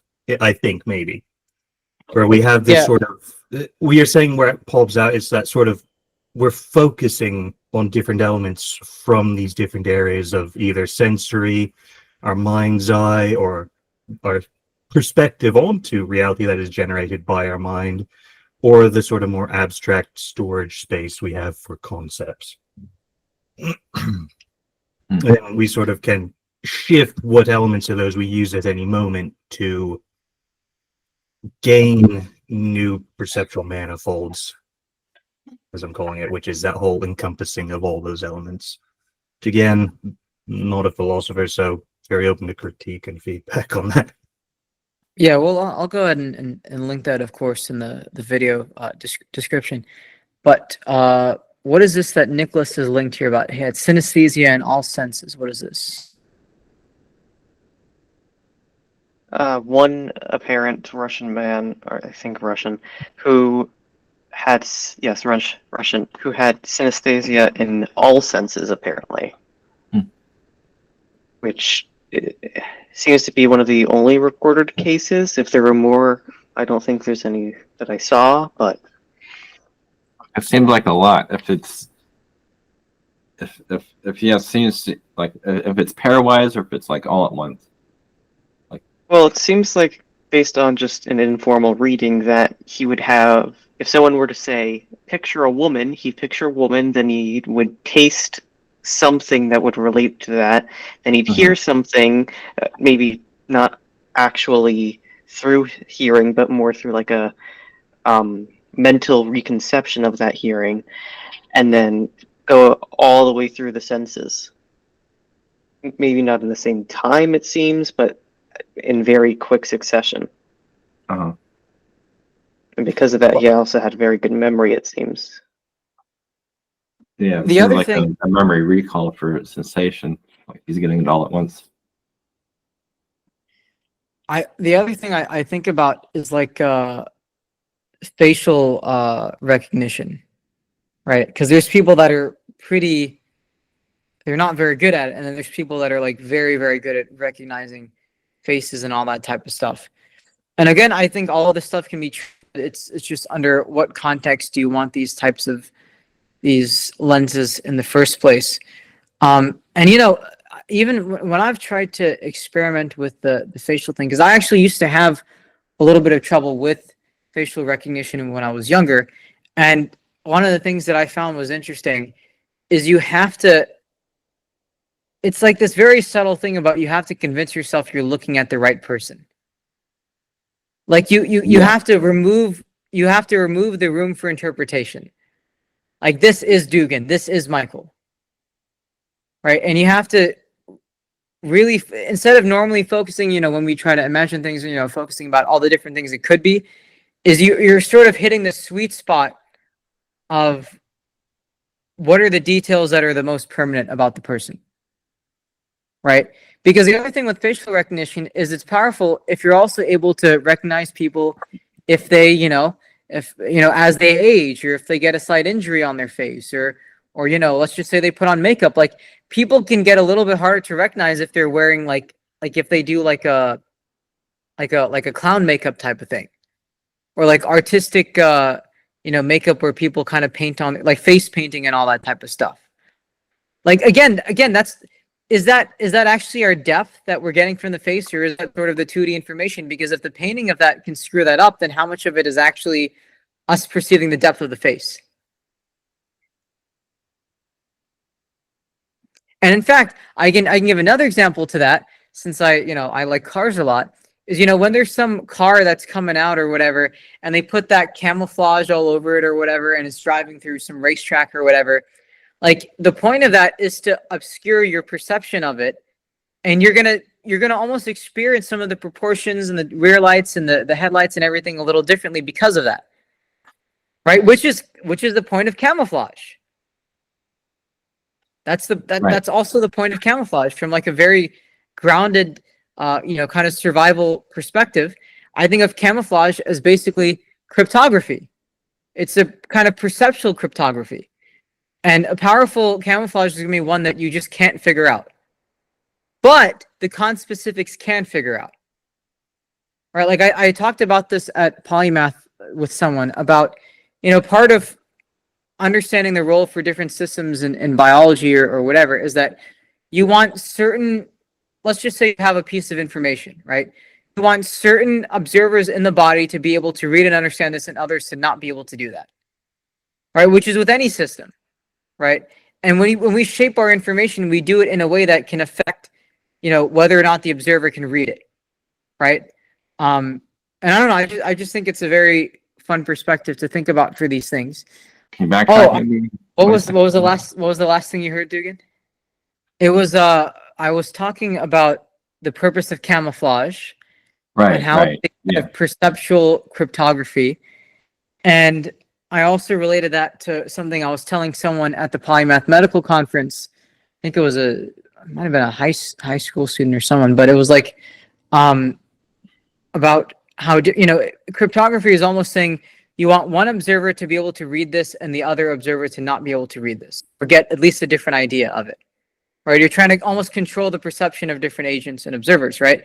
And that's also how you run, like an organism or a system. Like, you want some things to run this code and some things to not run this code and to run it differently, right? Because if everything runs the same thing, then what's actually happening, right? Which is the idea of coordination, where you can have, if you have a sports team, it's like the end goal is the same thing, but everyone is doing a different thing to reach that goal, right?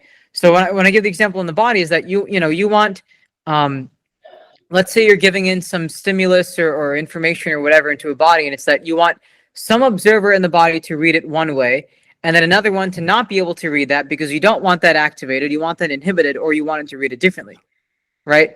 And that you could look at that as a framework with how we experiment with different like nootropics and stuff like that, where there are things that you want inhibited and then things that you want activated, and that's sort of selectively controlling the way it's processing whatever information you're giving it. And then again, that reminds me of camouflage. Camouflage is powerful for a species, at least on paper, I think, if there's certain observers that can't see it, and then there's the other observers that know that it's there, right? Which would be your conspecifics, the people in your team, in your organization, in your species, whatever it is, right? But you want other people to not be able to pick up on it. I also have a theory that scientists do this with jargon sometimes. Like, maybe it's some like test about like, okay, if they can pass this test of sifting through the jargon, then they're worth me talking to them or something like that. But I think this is a very interesting and fun perspective, though, on depth perception and the way we think about spatial perception as a whole, right? Because the point of spatial perception is you're trying to have sort of, you're trying to see something that's not there in your visual field, right? Like when I think of the Necker cube example, those lines that cross, that the other side of that shape is technically not there in 2D, but it is in 2D, in 3D. So when your mind is trying to learn these things, it's almost trying to generate information that's technically not there in that specific format. Right. It's trying to extrapolate. Exactly. Right. Using like if you have a number sequence or a Raven's progressive matrix or whatever, right? Is that inherently you could say that the missing piece of the missing piece of the puzzle is there, but it takes the observer to actually fill that in. And so, in a sense, a weird way of explaining this is that you're trying to see something that isn't there. It's not technically there in that format. You're trying to get an understanding or perspective of another format to fill in that gap, right? And that also ties into my thing about like perception as this kind of very controlled and coordinated hallucination. Now, I don't want people to think, oh, everything is a hallucination and anything could be whatever. I'm not saying that. But what I'm saying, yes, this is similar to perception of time, which is a topic of another salon that we did a little while back, Cooper. But my point with this is that this also ties into, I think we talked about this on the information salon, about like, is your blue my blue? Is your red my red? How do we actually know this? Right? And I think that, language and perception, they're these controlled variations and hallucinations that are agreed upon enough where we're able to communicate. Right? It's not that we're literally, it's not that what we're seeing is technically more or less true in a sense, but it's that we can act as a coordinated system if we all see it similarly. Right? I guess that's what I'm getting at with this. That does take me back to the idea of if ideas or concepts are thought of as these hypershapes within our own, like if we can think of that within our own perspectives, are they the same one that others are doing? Because, yes, as you said, we get enough of an overlap to have a shared consensus, but what does that make the actual base underneath everything? in that, is our red the same red? Is it the same shape perceptually? And I think I did see a study on that, like the neural representations may actually be similar, but I have to go digging for that because that was very much in passing the read. But Well, I still yeah. don't know if it is because we have all that extra history with everyone. So the fringes Yeah. of their perspectives are going to be different shapes. Right. Right. And you could say that, if you take some larger dimensional object or whatever that you technically can't perceive, the thing that you're perceiving is cutting it and slicing it so that you give it a shape almost. Right? Like when we look at a let's say a hypercube or whatever in 3D space, right? Or however we model it on a computer or on a paper, whatever, right? Is that the only thing that you're actually seeing is your slice of it, literally the slice, the cut of it, right? Which is that limited view of it, the limited view where you're seeing it shaped this way with these lines or whatever, right? You're not actually seeing the entire thing. And if you think about to see the entire thing, what does that mean? If you see everything at once, then what are you seeing? There's nothing that you can relate it to otherwise. So it's like if you're everywhere, then you're also nothing kind of thing. Or at least you could say it's the God perspective. Exactly. It's almost like it's invisible, right? Which also ties into my point about like when you're seeing missing information is you're trying to see what we perceive as invisible, which is the whole structure. Right? So when you have a number sequence and you're trying to fill in that gap or whatever, right? Is when you're trying to infer what's missing, you're trying to see the whole perspective of the thing, which is perceivably invisible. Because that's saying that is this clicking at all? Or am I explaining it horribly? You're doing great. Okay. I think it's kind of like that mapping out, relating it back to the hyper shapes. You are filling it in, so to speak, to find where the edges are. Right. And then you have a more conceptual map you can then use a representation. And that may tie to the whole bottom up versus top down thinking where we have concepts and then the details that make them up. Right. And then that I guess that also leads me into this idea of like a theory of everything or whatever, right? Is like what actually is a theory of everything? What does that actually mean? Right? Because what do you mean when you say everything? Like I think people have a physics perspective of it, there's the biology perspective, whatever, and it's like, well, okay, well, does cracking the physics directly lead to everything else? Is there some other thing that ties it all together? I wonder if Nicholas or Michael would have something to say about this as well. Well, it's about complex systems. Right. I would agree with this. I think in a sense a theory of everything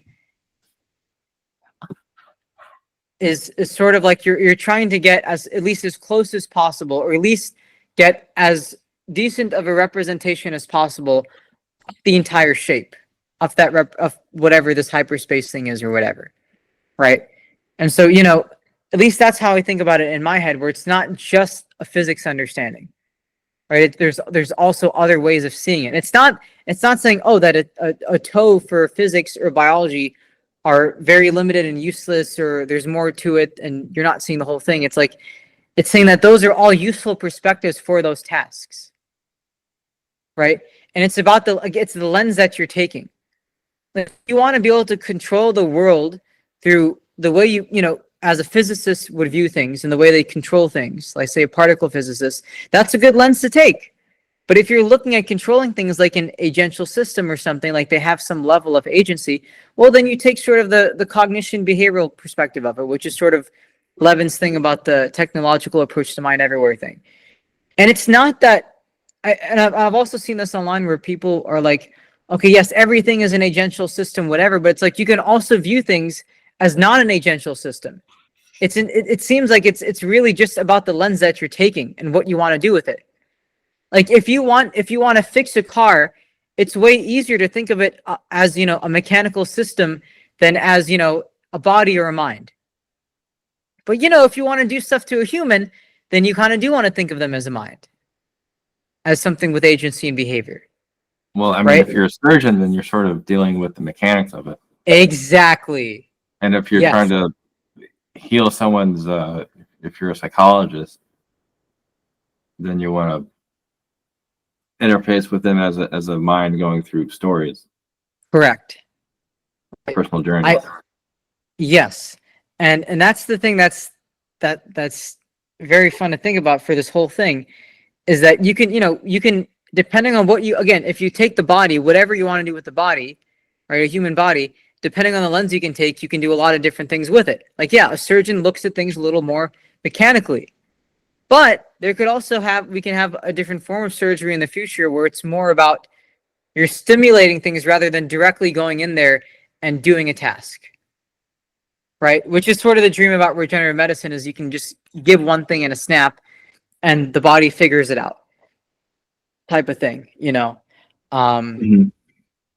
But yes, this is very, very interesting about how we at least perceive these connections between things and the use case for it. But something before we eventually start to wrap things up today is I want to know, like, what are you guys getting out of these conversations? Is it just ideas for the sake of the pursuit of knowledge? Is there a project that you're working on that this is actually being useful for? Like, I want to get some feedback from people. It really is just knowledge for the pursuit of knowledge, and maybe not debating ideas, but just kind of more of a Socratic style debate where we all just introduce ideas into the fray and see what sticks, where we all build on each other.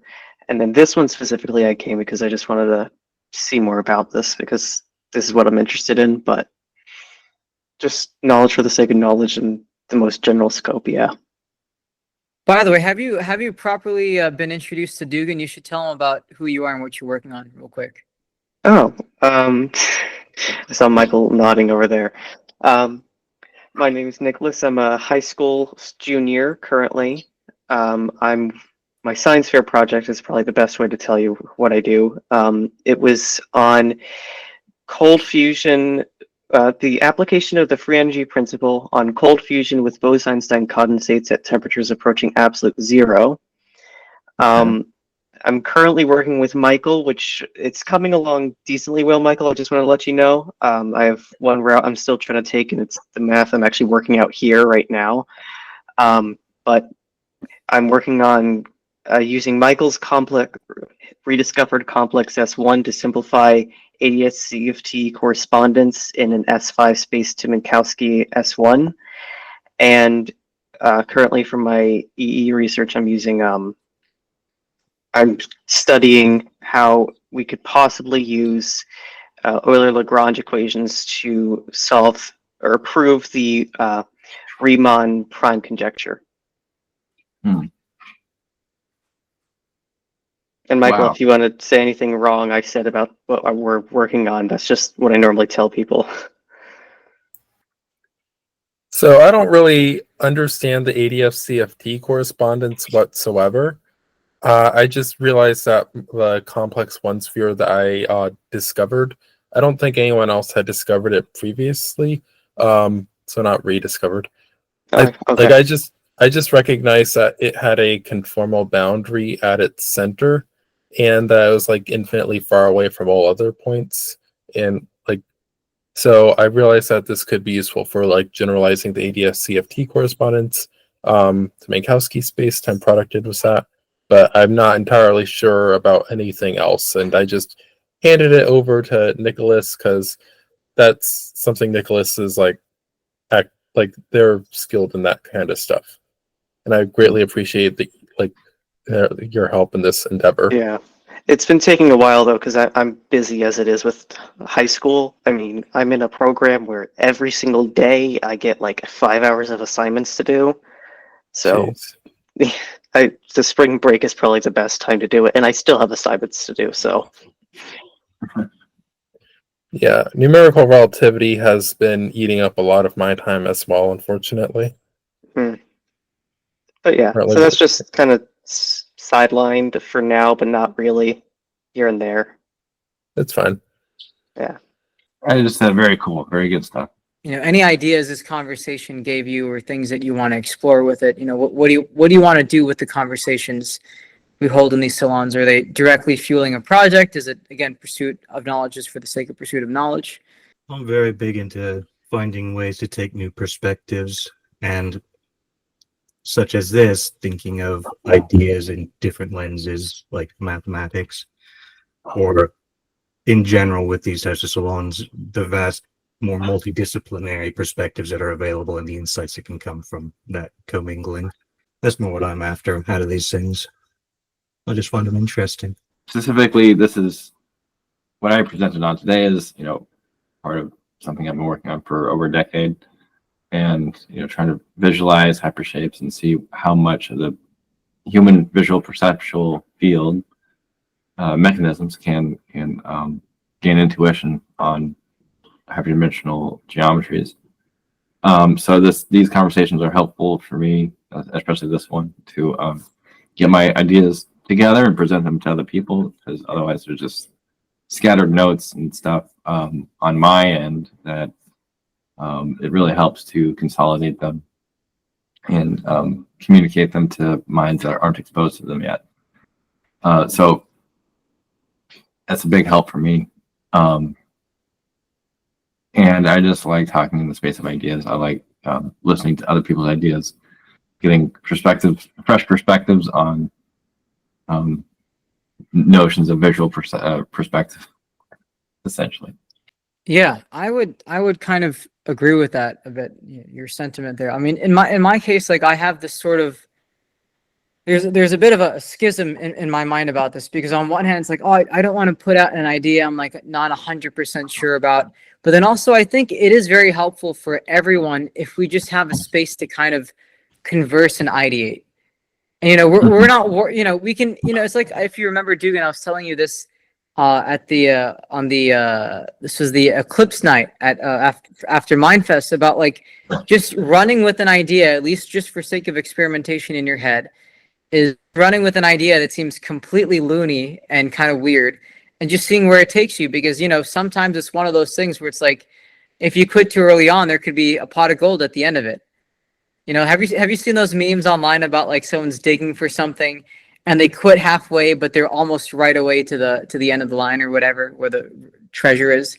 It's that kind of thing. It's like, I think as a cognitive exercise, but as a sort of intellectual and academic, exercise as well, about like, I think it's helpful to have a space where you just run with really unorthodox ideas and just see where it takes you. Right? Maybe it leads to a dead end and there's nothing there much to keep pursuing, or then maybe it actually does give you something valuable. And I think that's really what these salons online are kind of shaping up to be, is I think they should be a safe and nurturing place to be able to think very widely about. My saying is that I'm wild in thought, but reserved in action. Like I want to be able to entertain some really wacky things and then come to a very sort of sound conclusion and goal with it. And again, this is even helpful for me. Like, look, there's the aspect where I'm like, all right, yeah, honestly, a lot of this is just pure curiosity, pursuit of knowledge type stuff. I could try to, mask it as something else. There's other elements to it as well, but that's a giant part. It's just pure curiosity. And it's a lot of fun, But then the second thing is that, yeah, I do have this sort of goal about working on my own theories of things to potentially do research on and solve big problems with and stuff like that. And I guess the one that's more recently and more prominently in my mind is sort of cognitive enhancement. Because if you've noticed, a lot of these conversations, I end up somehow orbiting it around cognitive enhancement or modification in some way. And actually, it would have been fun for Alon to be there for this one today to talk about how information is generated and inferred. But no, I mean, this is a lot of fun. I enjoy it every time that we do it. I guess you guys hopefully share a similar view on this. But yeah, this has been a great time. If anybody has any lasting thoughts or comments they want to make, now's the time in regards to what was talked about today. I would just like to say that even if you're not entirely sure about an idea, it's like not always bad to put it out, because if you are wrong, people can like go and correct you about it. Like what happened was like metric ambiguity, and how like like Beetle was able to like effortlessly disprove it once I told it to him. Yeah, Yeah. so it's really good to talk about incomplete ideas. You're not sure about them. You might get some feedback that, oh, this idea is leading to a dead end. That itself is good information that you know a new boundary that you didn't know before. You knew like a new obstacle that you didn't know was there. You're mapping out the space, and dead ends are important. All right, Or cool. some dead ends may only be dead ends from certain perspectives. That Right, too. right. You can't go this way, but you can go down or up or around. Yep. What I thought was interesting from today was Cooper's use of haptic feedback for augment visual perception. I'm interested in, that gives me ideas about this, visualizing hypershapes. In what way can you use haptic feedback to gain depth knowledge, let's say, of some sort of four-dimensional space you're embedded in? And that's sort of what I was kind of thinking of along the lines with this too, because Kevin Warwick, he's the cyborg guy with the brain gate and all that back like early 2000s, late 1990s, I think. And he has some talks about this where he's like, how could humans perceive higher dimensional spaces or things via this route of direct injection of external sensory data, like basically a constructed sensory lattice? Is it a limitation of the brain, or is it a limitation of the senses? I don't know. But with these sorts of questions and talks, perhaps someday we can find out. Yeah. Yeah. Yeah, for sure. For sure. I mean, I guess that's the point. You put this out and then you sort of see what ends up picking up steam somewhere, what gets caught somewhere. Yeah, no, I mean it's helpful from a personal standpoint, and then I also think it's going to be helpful for other people that are, again, it's sort of like someone could be in a slightly different field, but someone interested in this may be the thing that gets them more interested in thinking about these things and whatever. And like, I, again, like one of the channels I credit a lot is like what Kurt's done with Theories of Everything. Like I probably wouldn't be doing this right now if we hadn't made that channel. Like it was a big inspiration for me to put myself out there more and do all this type of stuff with everyone. But all right, thanks everyone for joining us for another Polymath Salon online. I hope you kind of enjoyed some of the things that we talked about. As usual, we went into some rabbit holes and stuff, but I think that's the charm of it.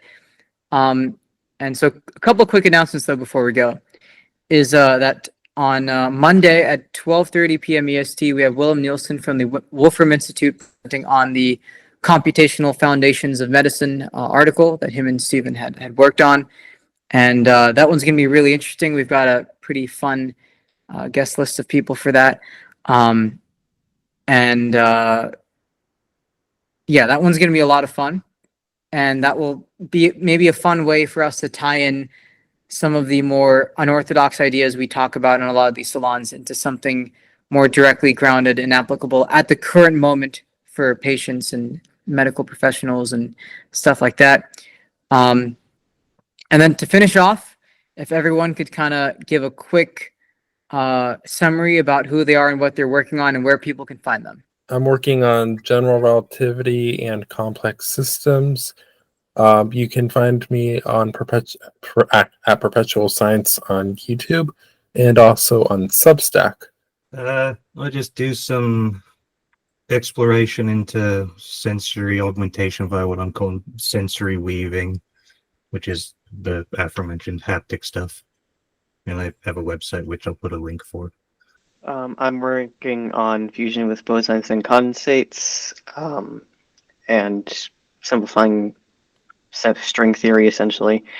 You can find me on LinkedIn. That's pretty much the only thing I'm on right now. So, All right, Dugan, the guest of honor for today. Thank you. Yes. I work with the Wolfram Institute as a research coordinator.